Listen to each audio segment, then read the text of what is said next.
Sound quality ठीक है ना आप लोग? साउंड और वीडियो क्वालिटी ठीक है?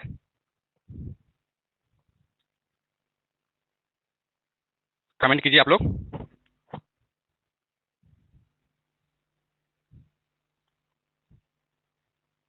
क्या आप लोग सुन पा रहे हैं?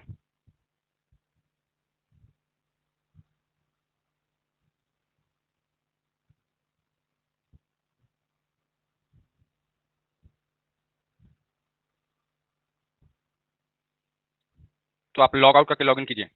जिनको भी सुनने में अगर प्रॉब्लम हो रहा है तो फिर लॉग आउट करके लॉगिन कीजिए, ठीक हो जाएगा। चलिए हम लोग क्लास को शुरू कर लेते हैं। और आज से हम लोग एक बीएससी पार्ट थर्ड है मैथ ऑनर्स का एक हम बैच स्टार्ट किए हैं, ठीक है। तो सबसे पहले हम लोग के पास जो है ना सफिशिएंट टाइम है पूरा कंप्लीट सिलेबस पढ़ने का, ठीक है।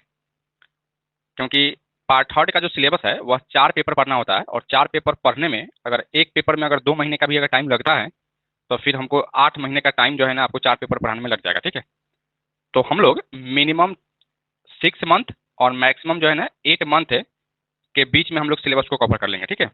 और इसके बीच में आप लोगों का पार्ट थर्ड का एग्जाम होने वाला भी नहीं है, तो हम लोग के पास सफिशिएंट टाइम है जो कि आपको हर एक चीज़ जो है ना कवर करते हुए पढ़ते हुए हम लोग आगे निकल जाएंगे, ठीक है। तो आज की क्लास में सबसे पहले वॉइस नहीं आ रहा है तो आप लॉग आउट करके लॉग इन कीजिए ना, ठीक हो जाएगा।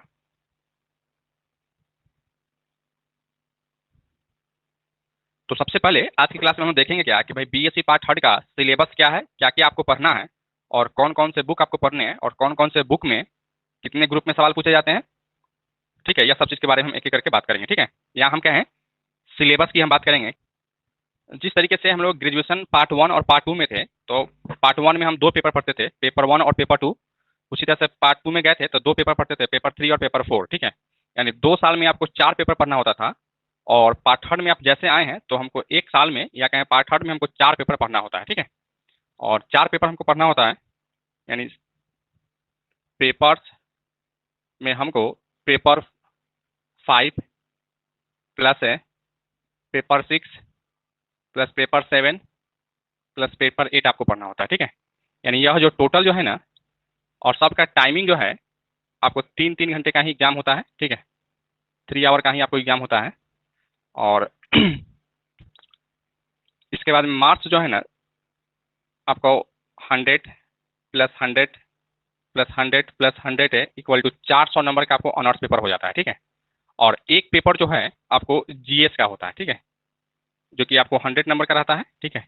तो 400 नंबर आपको यहाँ से मिलता है और 100 नंबर आपको यहाँ से मिलता है। जैसे में 500 नंबर का एग्जाम होता है ना 5 पेपर का, तो 4 पेपर आपका ऑनर्स होगा और एक पेपर जो है ना आपका जीएस होगा, ठीक है। जीएस आपका सब्जेक्टिव एग्जाम होगा, ठीक है। और लेकिन रिजल्ट में जो है ना, फाइनल रिजल्ट में जो है जीएस का मार्क्स जो है ना ऐड नहीं होता है, बस यह इसमें क्वालिफाइंग रहता है, पास करना रहता है, ठीक है। लेकिन वही रिजल्ट में जो है ना आपका ऑनर्स पेपर का मार्क्स जो है ना ऐड होगा, ठीक है। जिस तरीके से हम लोग पार्ट टू और पार्ट वन में थे तो सब्सिडियरी सब्जेक्ट पढ़ते थे, केमिस्ट्री फिजिक्स और लैंग्वेज पेपर भी हुआ करता था। लेकिन यहाँ आपको लैंग्वेज पेपर नहीं रहेगा और ना ही आपको सब्सिडियरी रहेगा। बस 400 नंबर का ऑनर्स पेपर होगा और 100 नंबर का जीएस रहेगा, ठीक है।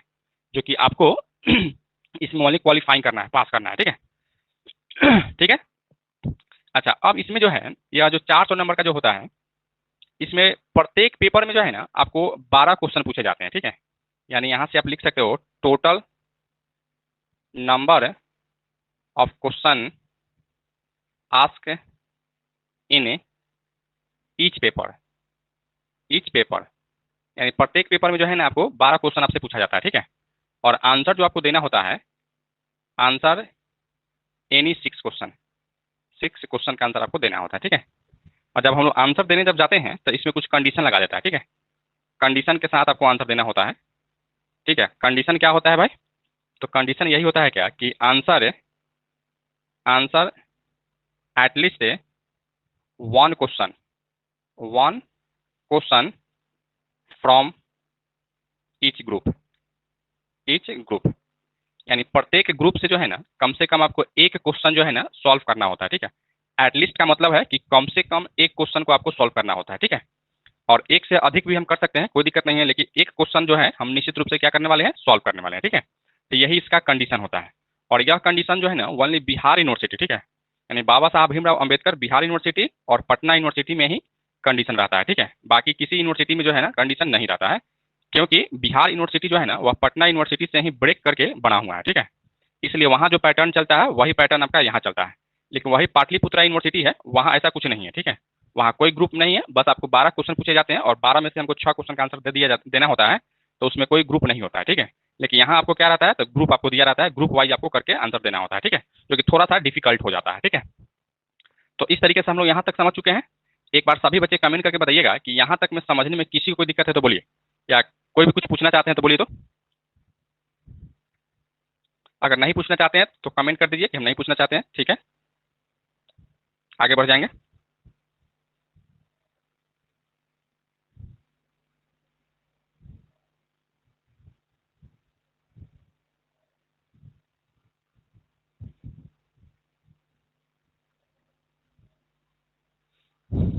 चलिए अब हम लोग सबसे पहला हम लोग जो पेपर होता है वह पेपर 5 है, ठीक है। पेपर 5, और पेपर 5 में जो आपको बुक पढ़ना है वो आपको रियल एनालिसिस है बुक आपको पढ़ना है, ठीक है। यही बुक आपको पढ़ना है, ठीक है।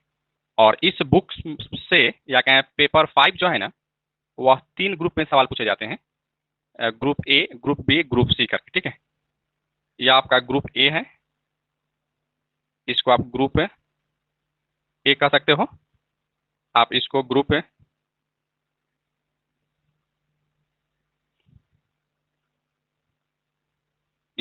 बी कह सकते हैं, और इसको ग्रुप सी कह सकते हैं, ठीक है। ग्रुप बी में जो आपको बुक पढ़ना था, या पेपर 5 के ग्रुप ए में जो बुक पढ़ना है वह रियल एनालिसिस ही है, ठीक है। और इससे आपको टोटल नंबर ऑफ क्वेश्चन 4 पूछे जाएंगे, ठीक है। और आंसर हमको कितना देना है, आंसर एटलीस्ट 1 क्वेश्चन का आंसर हमको देना होता है, ठीक है। इसी तरीके से यहाँ भी जो आपको बुक पढ़ना था वह भी बुक आपको रियल एनालिसिस ही है, ठीक है, रियल एनालिसिस ही है। और यहाँ भी आपको टोटल नंबर ऑफ क्वेश्चन 4 पूछे जाएंगे, और आंसर एटलीस्ट 1 क्वेश्चन का आंसर हमको देना होगा, ठीक है। और यहाँ भी वही बात है, यहाँ भी आपको रियल एनालिसिस ही पढ़ना होगा, एनालिसिस से ही पढ़ना होगा। और यहाँ भी आपको टोटल नंबर ऑफ क्वेश्चन 4 ही पूछे जाएंगे, और आंसर जो है, आंसर एटलीस्ट 1 क्वेश्चन का आंसर आपको देना होता है, ठीक है।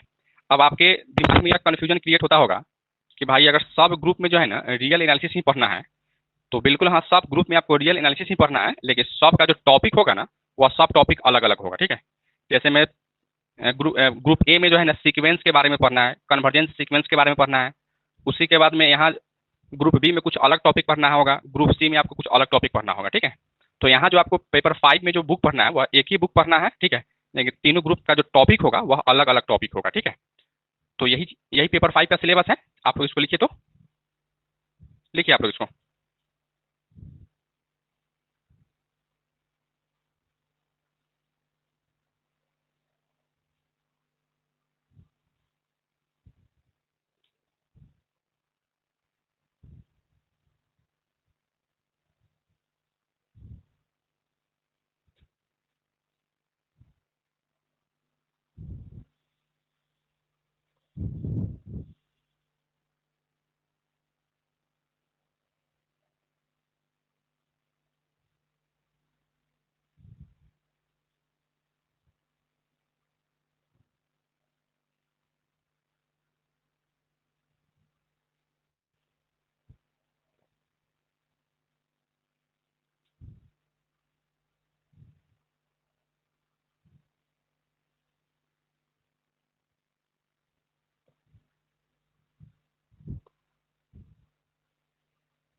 लिख चुके हैं?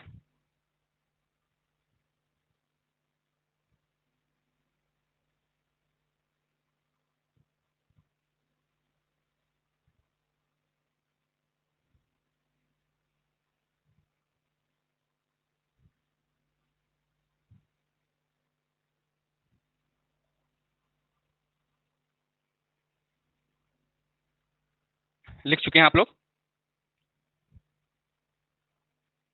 एक बार सभी बच्चे कमेंट करके बता दीजिएगा कि क्या पेपर 5 का सिलेबस आप समझ पाए हैं या नहीं समझ पाए हैं। एक बार सभी स्टूडेंट्स कमेंट करके बताइए।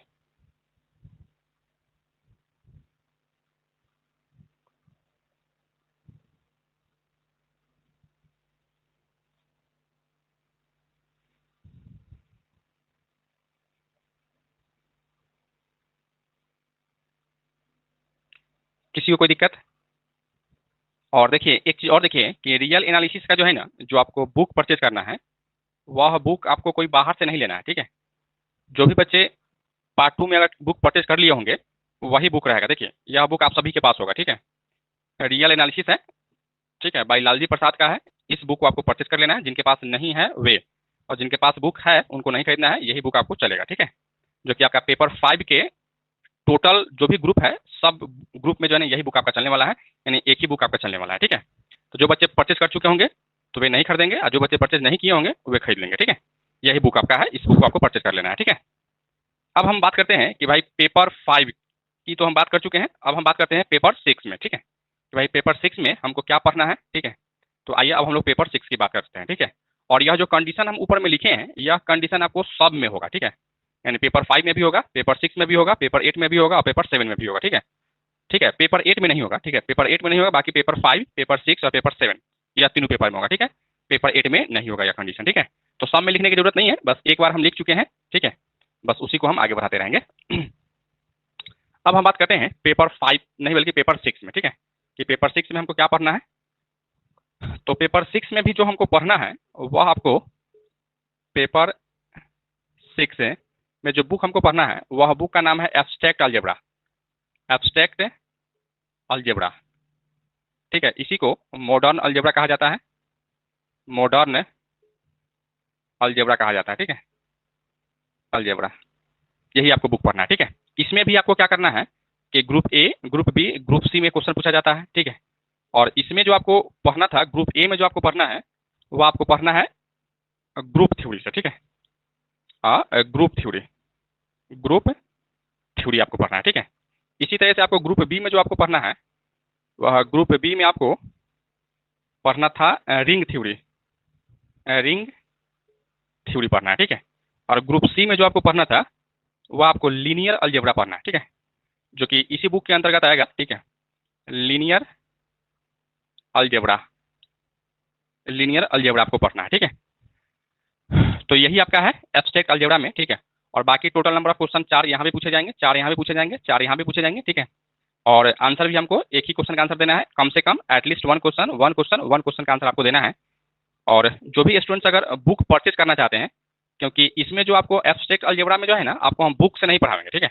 या बुक अगर आप परचेज नहीं करना चाहते हैं कोई बात नहीं है, ठीक है, क्योंकि उसमें खाली थ्योरेटिकल चीज ही होगा, और क्वेश्चन जो होगा वो हम आपको बताएंगे ही, ठीक है। टोटल थ्योरी प्लस क्वेश्चन हम ही बताएंगे, ठीक है। लेकिन फिर भी अगर आप एक्स्ट्रा नॉलेज के लिए अगर आप किताब खरीदना चाहते हैं, तो फिर यही बुक आप परचेज कर लीजिएगा, ठीक है।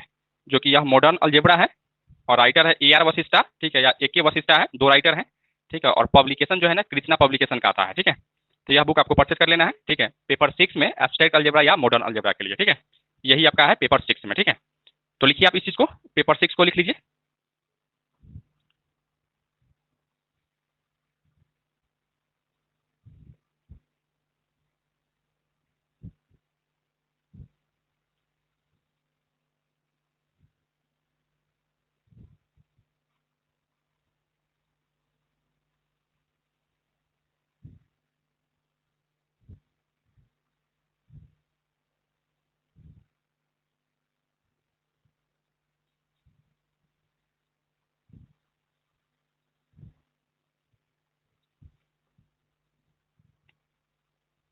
लिख चुके हैं?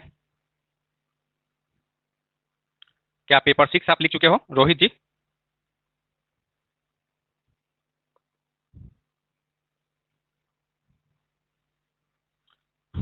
तो अब हम लोग बात कर लेते हैं पेपर 7 की, ठीक है। और पेपर 7 में जो है ना वह अलग अलग बुक आपको पढ़ना है, ठीक है।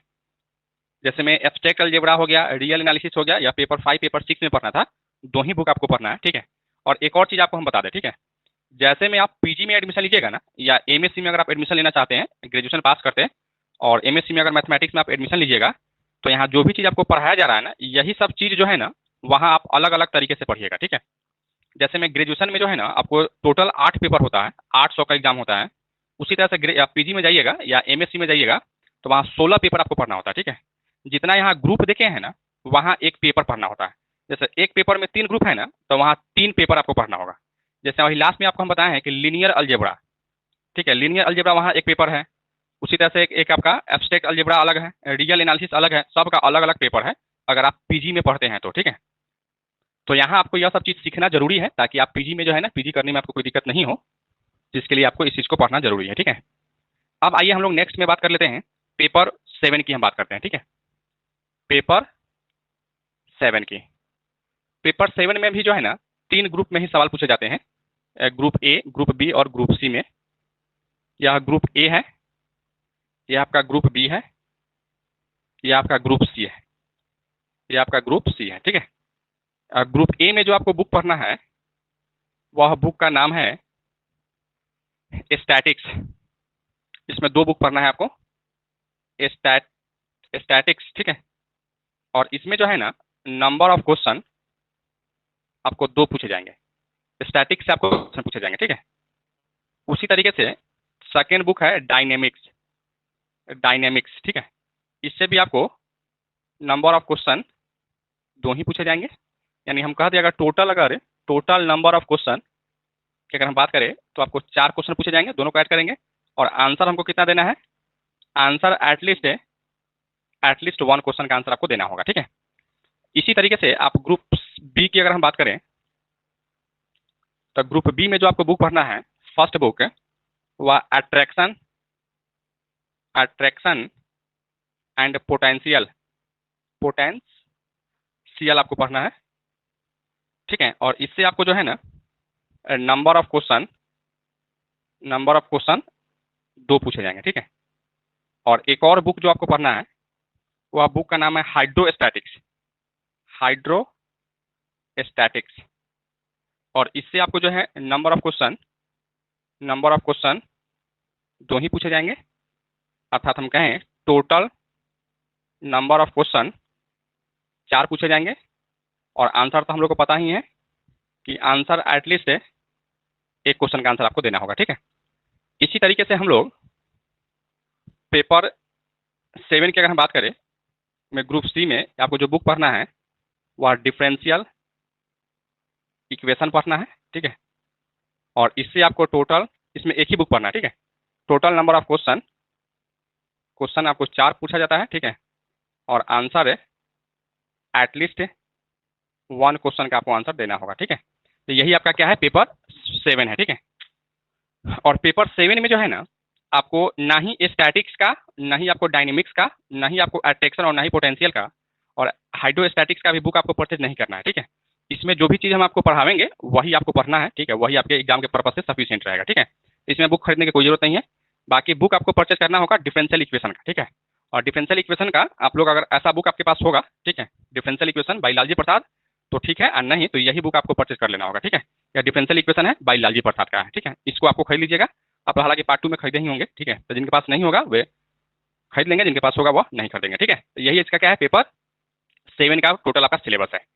चलिए लिखिए तो आप लोग इसको जल्दी लिखिए आप लोग इसको।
लिख चुके हैं?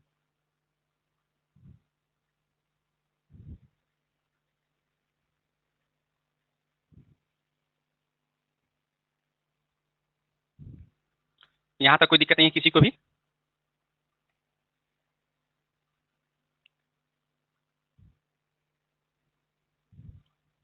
मिटा दें इसको। अब आइए, अब हम लोग नेक्स्ट में आते हैं, यानी पेपर नंबर 8 में आते हैं, ठीक है? कि भाई पेपर 8 में आपको क्या पढ़ना है, इस पे हम बात करेंगे अब।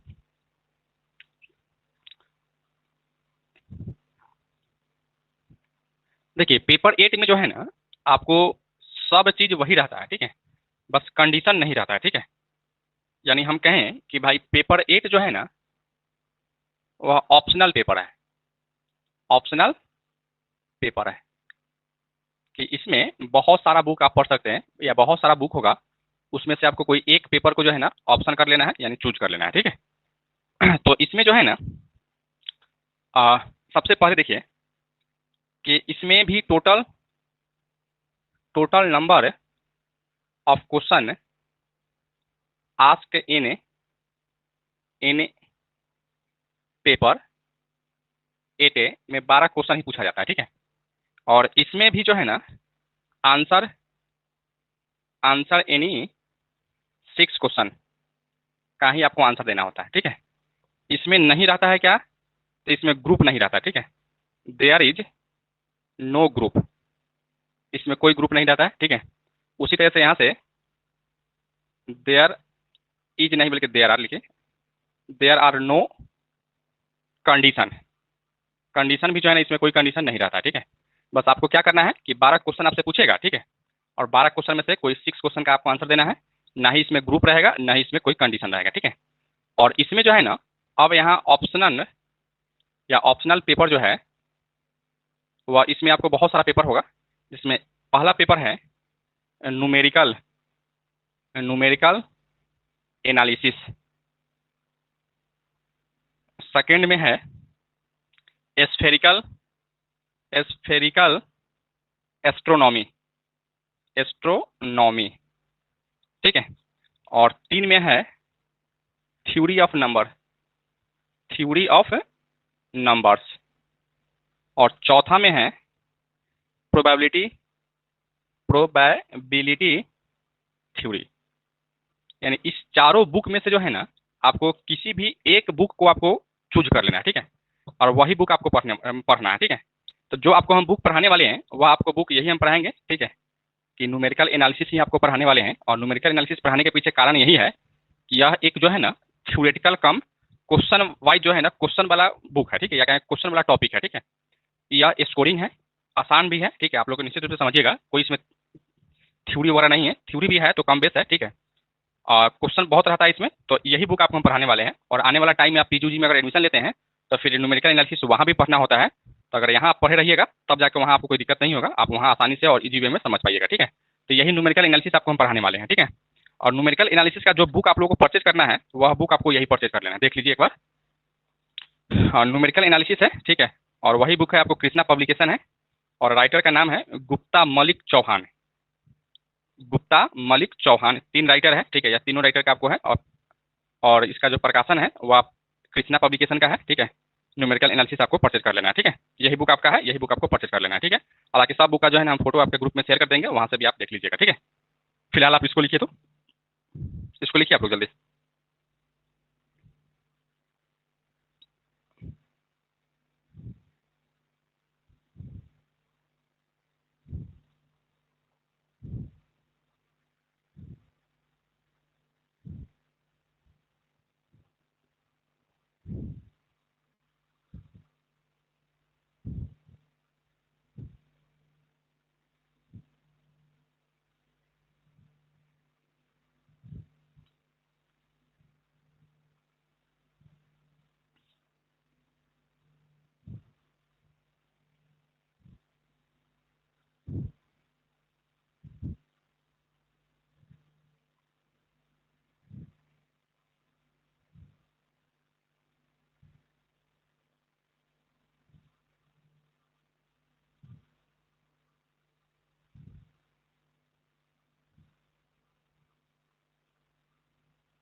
लिख चुके हैं आप लोग?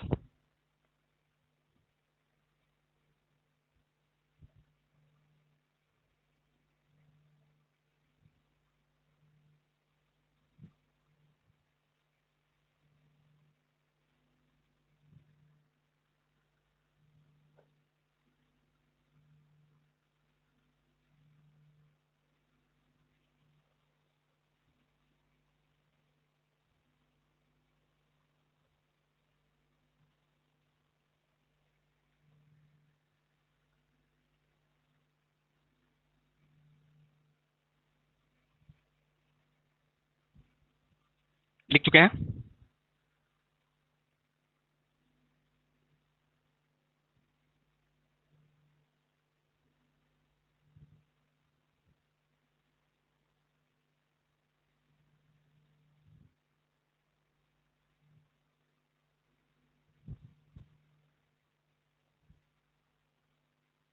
क्या सभी बच्चे लिख चुके हैं? एक बार कमेंट करके आप लोग बता दीजिएगा कि क्या आप सिलेबस को समझ पाए हैं या नहीं समझ पाए हैं।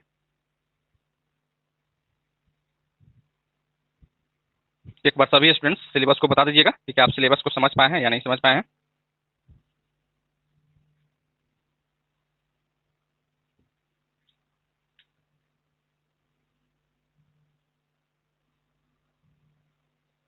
समझ गए हैं ना? तो आज की क्लास में हम लोग सिलेबस के बारे में ही पढ़ें, ठीक है। कल से आप लोगों का जो हम प्रॉपर जो सिलेबस है उसको हम स्टार्ट करेंगे, यानी कल से हम लोग क्लास स्टार्ट करेंगे। तो उसमें पेपर 7 का जो ग्रुप सी में डिफरेंशियल इक्वेशन है, वही डिफरेंशियल इक्वेशन से हम शुरू करेंगे, ठीक है। और वही से शुरू करने के पीछे एक ही लॉजिक है कि ठीक है कि हम वैसा ही टॉपिक हम स्टार्ट करना चाह रहे हैं कि जो आपको जो पार्ट 2 में जो पढ़े हैं वहीं से हम शुरू करेंगे, पार्ट 3 में हम आ जाएंगे, ठीक है। आपको ऐसा कभी भी फील नहीं होगा कि कुछ हम एक्स्ट्रा या अलग पढ़ रहे हैं, ठीक है। ताकि एक से एक के बाद एक है, ठीक है। तो जहां तक हम डिफरेंशियल इक्वेशन बीएससी पार्ट 2 में पढ़े हैं वहीं से हम लोग पार्ट 3 में हम स्टार्ट कर लेंगे, ठीक है। ताकि आपको कोई दिक्कत भी नहीं होगा और आपको लगेगा नहीं कि कुछ हम नया चीज हम पढ़ रहे हैं, ठीक है। और एक और चीज है कि जैसे आप पार्ट 2 में थे तो वहाँ एक लास्ट वाला चैप्टर पढ़े थे, linear differential equation with constant coefficient. Chapter का नाम था linear differential equation with constant coefficient, ठीक है। वह चीज पढ़े थे जिसमें हम लोग सीएफ निकालते थे, कॉम्प्लीमेंट्री फंक्शन निकालते थे, उसके बाद पार्टिकुलर इंटीग्रल यानी पीआई निकालते थे, और दोनों का जब सॉल्यूशन लिखते थे तो दोनों को जोड़ के हम लिखते थे y equal to C F plus P I लिखते थे। वही मेरा क्या हो जाता था, रिक्वायर्ड सॉल्यूशन हो जाता था, ठीक है। तो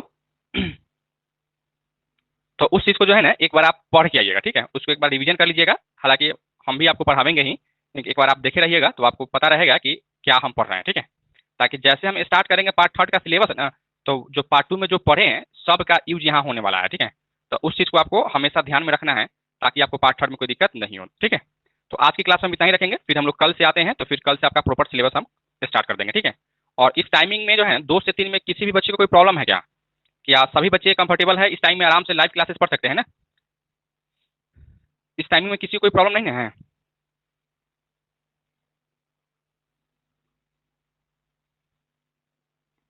क्या किसी को कोई प्रॉब्लम है इस टाइम में? क्योंकि हम चाह रहे हैं कि सभी बच्चे जो है ना लाइव क्लासेस के थ्रू ही क्लास करें, ताकि हमको भी पढ़ाने में ठीक रहेगा और आप लोगों को भी जो है ना पढ़ने में ठीक रहेगा। जो भी डाउट होगा एट ए टाइम आप मतलब पूछ पाएंगे, ठीक है। कोई दिक्कत नहीं है। तो हम 2 से 3 में ही कंटिन्यू करते हैं पर डे क्लास, ठीक है। तो आज की क्लास में इतना ही रखते हैं, फिर हम लोग मिलते हैं कल, ठीक है। Okay bye.